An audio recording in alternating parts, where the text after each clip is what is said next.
This program is proudly brought to you by PNG Motors, Gazelle International Hotel, and Telecom Limited.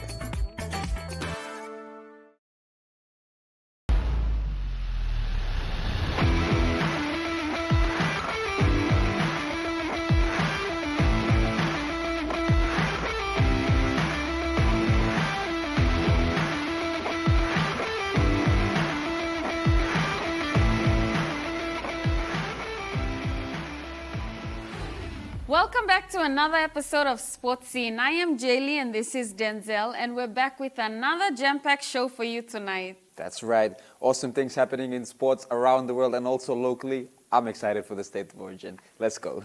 All right, let's get straight into it. On tonight's show, we speak to PNG NRL's competition governance and match officials manager, Mr. Tony Archer. And we speak with four-time Olympic swimmer Brian Pinney about Team PNG's preparations for the Paris 2024 Olympics. All right, what happened this past week? Well, let's look at the NRL scorelines. Firstly, on Thursday last week, the Bulldogs defeated the Dragons 44 points to 12, and on Friday, the Cowboys came out on top, defeating the West Tigers 42 points to 28, and Seagulls defeated Melbourne Storms 26 points to 20. On Saturday, Roosters defeated the Raiders with a big 44 against the Raiders 16 points, and this match, Panthers trashed the Sharks 43 points to 0. That was huge. And Rabbitohs with their comeback against the Eels 42 points to 26. And on Sunday, Titans defeated the Broncos 36 points to 34. Big upset also there. And on the last match, which concluded the NRL, round 12, Warriors defeated the Dolphins 24 points to 20. We had Knights on bye. Host Plus Cup, round 11 on Friday, Pride defeated the Magpies 40 points to 22. And on Saturday, the Blackhawks defeated Capras 34 points to 18. Dolphins and Seagulls defeated Bears and Falcons. Moving on to Sunday matches, we had the Devils with a big score of 50 defeating the Jets 16, and the Cutters ended the Hunters winning streak, defeating them 40 points to 26. WM Seagulls defeated Clydesdale 40 points to 32, which ended Host Plus Cup round 11. Super Rugby, Hurricanes and Brumbies defeated Chiefs and Rebels on Friday, and on Saturday, Moana, Crusaders and Reds defeated Warriors, Blues and Force, and on Sunday, the last match, Highlanders defeated Fiji and Drua. And that concludes the scorelines for the rugby matches overseas, but we have more also on local news, beginning with the Sports Awards. That's right. Okay, let's talk about the Sports Awards. We're 2 days away from the Sports Awards. Now, guest speaker, 8-time Olympic medalist Liesl Jones arrives tomorrow in Port Moresby. She will be hosting a swim clinic on Saturday, the 1st of June at the Taurama Aquatic Center in Port Moresby. The 32nd SP Sports Awards will be hosted at the Crown Hotel from 7 to 10 p.m. in Port Moresby. All right, let's talk about cricket. The Konepoti Cricket Club and Keleone Cricket Club in Port Moresby hosted a trial match over the weekend at the Bissini Cricket Oval. This in preparation for the 2024 POMCA season, which is set to kick off next month. Also on the day, the Konepoti Club were presented with new jerseys from Huon Logistics, who jumped on board as sponsors alongside Kumul Petroleum Holdings for the club this year. Now, fun fact about the club, they are the only club in the POMCA representing the Abau district. And on to rugby union now. The 2024 Oceania Rugby Women's Championships is the tournament's 6th edition and is currently being hosted in Brisbane, Queensland, Australia. It started on the 24th of May and ends next week, the 2nd of June. Now, games kicked off on Friday, the 24th of May. The first match between Fiji and Tonga saw Fiji coming out on top with a 48 points to 3 scoreline. The second match, however, which was supposed to have our PNG girls take on the Manusina team, was cancelled due to unforeseen circumstances. But we had our girls play their first game last night. I think it was a great match, good experience for the ones who are being there for the first time. So yeah, unfortunately the results didn't turn out the way we wanted to, but how we would hope for the first one. But I'm pretty sure the girls will learn from it. We have a good coach in place also, so yeah, I'm pretty sure that they're gonna improve as they go. All about the experience. Definitely. All right, and on to Cricket PNG. The PNG Barramundis fought to the end in a tight loss to Oman at the Brian Lara Stadium at their second warm-up match on Monday, the 27th of May, Trinidad time. The Bears set a target of 137 of their 20 overs off the back of a solid start of 1 for 45 of the 6 power play overs, led by an innings of 28 of 20 balls from Lega Siaka, who ended up top scoring. A mid-innings setback saw the Bears lose 6 for 38 to be on the back foot at 7 for 86 after 13.2 overs. A late flurry of shots saw Sesebao, Aleinau and Kabua Morea put on 44 runs of 35 balls for the 8th and 9th wickets. Bowling second, the Bears started well with Aleinau snaring 2 early wickets, reducing Oman to 2 for 15 in the 4th over. Good spells there from CJ Yamini and Kabua Morea saw Oman at 7 for 114, needing 24 runs from the last 16 balls and then 22 runs from the last 2 overs. However, the Oman tail-end batters hit out powerfully to finish off the game in the final for a close win. You know, I think the Oman team, they after Bears beat them in the previous tour, they came back hard. They have no form of underestimation towards the Bears team, and the Bears are really making every intention to win. Definitely, and they did. Especially with Bears making a name for themselves also, and then you have the coach Tatenda Taibu. He's already identifying the issues there, and he's also going to work on them. So yeah, he is. It was a very close win. It was only 3 wickets. So. Yeah, good on our boys. Yes, good on them, and I'm not shaking. No doubts, the boys will make it all the way. Yes, definitely. Go Bears. Let's go.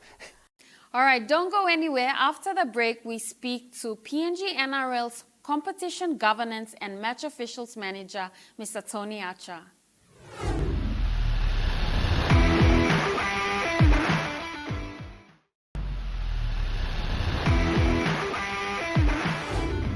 Welcome back to Sports Scene. All right, let's talk about rugby league. Tony Acha is a household name in the rugby league world. He's refereed 295 games between 1999 and 2012, forming a reputation as one of the best in the game. He's refereed 6 consecutive NRL Grand Finals between 2007 and 2012, 13 State of Origin matches, and 9 international matches, including the 2008 World Cup and the 2010 Four Nations decider. Now, last year, PNG RFL appointed Mr. Acha as the General Manager for Pathways and Performances. Here to speak with us tonight is Mr. Tony Acha. Thank you for joining us. Thank you, Jaylene. How are you? I'm good, thank you. I hope you're good. I'm good. All right, let's get straight into it. What has the past 6 to 7 months been like for you as the PNG NRL Pathways and Performances General Manager? It's been interesting. A really great learning for me. There's a wonderful opportunity in this country. We know that it's the national sport. We know that it draws community together. The greatest challenge that we face is obviously it's a national sport, but the ability for us to bring male and female young people together to make them be better people as much as being better players is one of the great challenges that we face, but one of the great opportunities for us in this game and in this country. All right, now you've got a wealth of experience when it comes to rugby league. What's the biggest challenge for you here in terms of the game? One of our great challenges is to get our players, our coaches, our referees, our support staff to develop at the rate that they do out of Australia. And I don't say that lightly. In Australia, the pathway is a clear one, it's a transparent one, and it's supported. What I do know is, with the investment that we're putting into the game in this country, domestically and internationally, that gap will get smaller and smaller. And the opportunities for us, for both our young men and young women in this country, will allow us to let them develop into great people. The one thing about being involved in rugby league, and I've been very lucky in rugby league to experience what I have, it's as much as what it's taught me off the field as it taught me on the field. And the people that I've met and the experiences that I've had and the community that I've developed and what everyone gets to develop is a wonderful thing that the game can provide. Now, Are you able to just tell us about the pathway programs designed by PNG NRL and yourself? Yep. The pathway, as we're developing it, and that's the thing that I've been brought in to do, is to develop that clear, transparent, supported pathway. And the reason why that is so important is that the opportunity for the young player in Rabaul, male or female, and the young player in Port Moresby is exactly the same. So currently working with the NRL Bid Academy, we have 720 young players, male and female, together across the country in 6 locations. At the end of this season, we'll have for the first time, a national women's competition where players will be drawn from local league, our junior orchids, our senior orchids, the side that I took to Australia in March in the National Women's Championship. The best of the young women out of the academy will all come together and play in a competition. The pathway will be designed over the next couple of years, which will have national youth competitions. You'll come out of your local league, you'll get strong development there. You'll align to the pathway programs with both youth, male, female, and then ultimately into the national women's competition, the hunters, and then ultimately the dream is to be part of the NRL team. By building the pathway and the infrastructure, not only for players, for coaches, referees, support staff, strength and conditioning, medical, everyone gets that opportunity to live that dream. But along the way, they are connected back to their community, and that's what the pathway will be. All right, just moving away from the players for a bit, you've got over 300 NRL games of experience. What's your take on the referees here? The referees here are improving, and it's as simple as that. I came up last year and observed over 4 weekends and observed the football. I had a bit of an education piece around them. They didn't know what they didn't know. But what I do know with the referees that I've been involved with, there's a twofold. At the elite level, they're working really hard. We've brought into the competition a video review as opposed to live review. And the reason why that is important, it's not just to find out what mistakes it is, it's to improve them positionally with their communication with players, their understanding of the game. One of the great challenges here for referees, for everyone, is that really need to understand what the game's about as opposed to just being a fan of the game. If you work in the game or you are part of the game at that elite level, you have to understand the game. And that's something that we're really driving with the resourcing that we're putting in it. The referees will improve. People will always be critical of referees. They'll always have an opinion. It's one of the great things about our sport, because if you've got a crowd that's split 50-50, 50% of those people are not going to agree with whatever that referee does. But what we do know is we judge them harsh, we judge them and we improve them well. And we'll continue to work really hard on that, because they have an impact on the quality of the game, as does our complementary coaching program with our players. We're improving the skills of our players, skills of our coaches. Referees are just part of the complementary part of that. They may be more topical, and it's not unique to PNG. They make the back pages in Australia as they'll make the back pages here. But ultimately, the development of across our game is to bring in younger referees, male and female, improve them earlier, put them in the pathway. They're part of that pathway. So we will see, and we have already seen, a dramatic increase in the improvement of the game at the elite level in this year. We know that we've got higher completion rates, higher play of the balls. Part of that's the contribution of the refs. More tries. They've got a better 10 metres. They've got a cleaner ruck. They're taking much stronger action on foul play. All of those complementary factors that they do adds to the improvement of the game and a better experience for our fans. The fans want to see that. They want to see fast, open, great rugby league that's played uniquely in PNG. We don't want to lose the physicality of it in this country. It's one of the great skills that players have here. But we want it to be a disciplined physicality. All right, with that being said, is there anything else you'd like to add on? Look, I just think that the country coming together in a unified support of the game is such a wonderful thing. We play a really important role in community. we want it to be really good on the field, but the skills that you gain and will support you on makes you a better person. So the better principle is something that we strive for at PNG RFL around making every person that's connected to our game and involved in our game better, but not just better from a skill perspective, but better as a person. We're going to have a better person in this country if they're connected to rugby league. We're going to have a better sport and we're going to have a better nation. All right, that's it for now. Thank you so much for joining us, Mr. Archer, and we wish you all the best. Thank you very much for your time. It's been great. All right, don't go anywhere. After the break, we speak to Mr. Ryan Pinney about Team PNG's preparations for the Paris 2024 Olympics.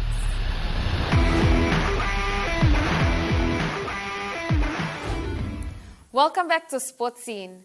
All right, we spoke to four-time Olympic swimmer Ryan Pinney about Team PNG's preparations for the Paris 2024 Olympics. Let's take a look. Absolute cartwheels. Never on the list in the medal hunt at all, Papua New Guinea, and now they've got a gold medalist here at the pool. They'll be recalling Papua New Guinea, Papua New Guinea. Ryan Pinney. Can you believe that? Can you believe that? Ryan Pinney is Papua New Guinea's four-time Olympic swimmer. At the 2006 Commonwealth Games, he became just the second individual from Papua New Guinea to win an individual gold medal at any Olympic or Commonwealth Games when he won the men's 100-meter butterfly. Pinney was appointed as Team PNG's chef de mission and since then has been preparing the team for the Paris 2024 Olympics, which are only 2 months away. Firstly, as you say, it's my fourth. I've been to 4 Olympics as a swimmer, as an athlete, and many other games where I've had chef de missions that I've really looked up to, and I've really appreciated all of the effort that they've put in, and being able to put my hand up for this role is a very special and unique situation. So I like to think that I hopefully have a bit of knowledge about what to do as a chef, and it is a huge learning experience for me personally, but like I said, I've got some good mentors in this space, and yeah, look, the preparations are going really well. I do like to think that for me, my experiences with chef de missions have been all around me being an athlete and being there to do the best that I can on the day, and having all of the the issues and whatever else sorted out, and in fact I don't even see them as an athlete. So Pinney has confirmed the number of sports that will be participating at the Paris Olympics. We have 7 sports listed, so athletics, swimming, taekwondo, boxing, weightlifting, and rugby sevens, and we've also got a brand new sport called breaking. So these sports, we've got a number that have qualified already. Some are still in qualification. Most of these sports are sort of fairly standard at these competitions. I know athletics, swimming, boxing, and then there's weightlifting as well. We've seen them at the Olympics and putting forward a good team. And sports like rugby sevens is one of our dreams, to be able to have a team qualify and go to the Olympics. And there's still an opportunity, and that will come in June at the repechage. So it's not easy. Certainly not easy for those team sports, because there's no invitations. You can only qualify to go there, and as you can imagine, Oceania is extremely good at rugby sevens, as a number of the other world countries as well. So it's a really tough one, but we're hoping to have our men's or women's or both be able to qualify, which would make our team from a small team to quite a large team. This will be Papua New Guinea's 33rd appearance at the Summer Olympics. While some athletes have qualified for the Games, others are still in the qualifying process. Officially, we have 3 qualified so far, so 2 from taekwondo, and then we have weightlifting, Morea. So Kevin, Gibson, and Morea from weightlifting. So only 3 at the moment, and they've qualified through the qualification pathway from each of their sports. We still have athletics coming up. There's a qualified competition in February in Fiji. Sorry. Boxing is still competing at a qualifying event, so hopefully we'll find out a little bit more information over the next few days. Ryan explained that if there is a shortage of athletes, the Paris Olympics 2024 team send out invitations so that there is a good mixture of participants depending on their criteria. There's invitations that get sent out, and there's two different types of invitations. There's one that's a universality, which is an invitation to all countries to be able to send an athlete or two athletes, and swimming and athletics have this.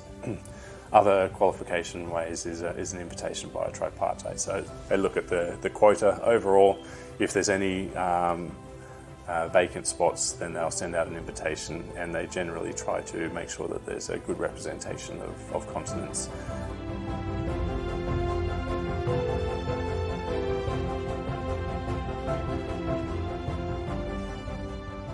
Acknowledgements, I'll look all the sponsors that have helped us. Everyone has come through quite a lot over the last several months, and I know as we lead up to the Olympics, and it all really helps. And basically, it's I know from an athlete's point of view, when you see the support that's coming through, whatever it is, if it's in kind or donations, it all does help a lot, because you feel this support that Papua New Guinea is behind you, and you're not forgotten.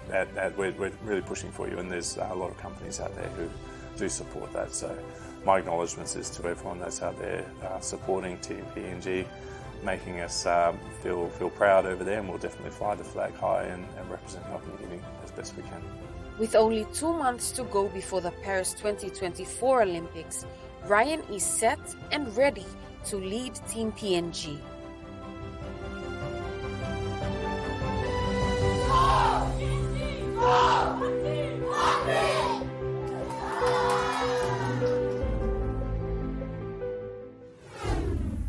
Now that was Ryan Pinney talking to us about Team PNG's preparations for the Paris 2024 Olympics, which are only 2 months away. Okay, don't go anywhere. After the break, we'll be back to wrap things up.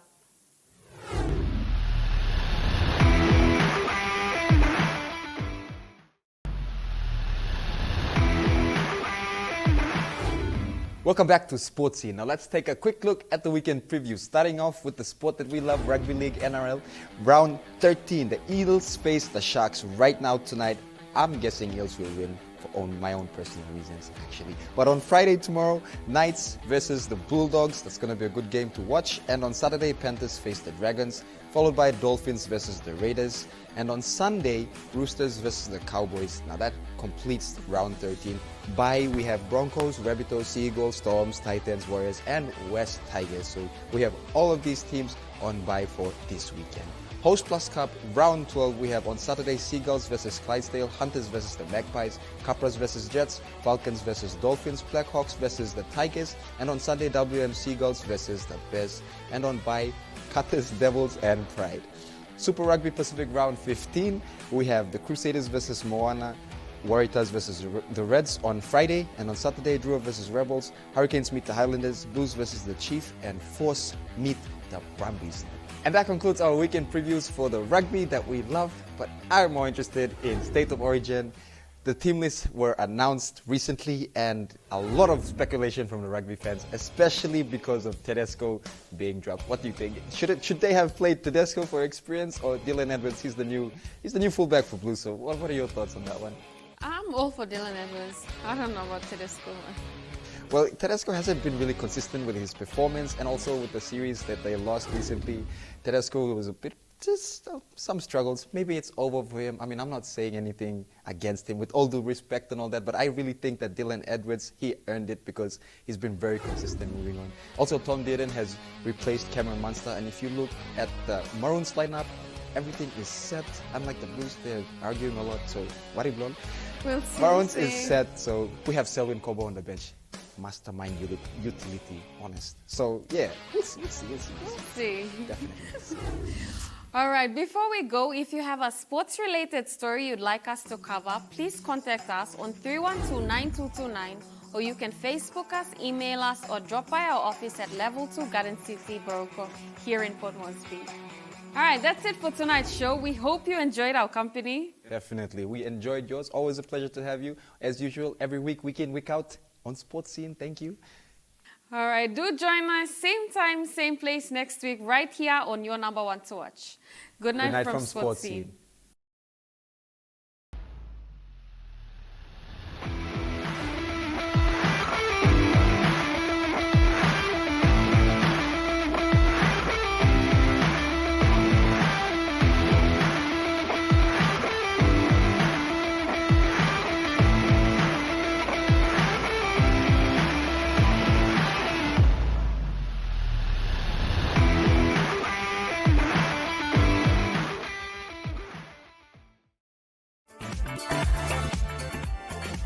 This program was proudly brought to you by PNG Motors, Gazelle International Hotel, and Telecom Limited.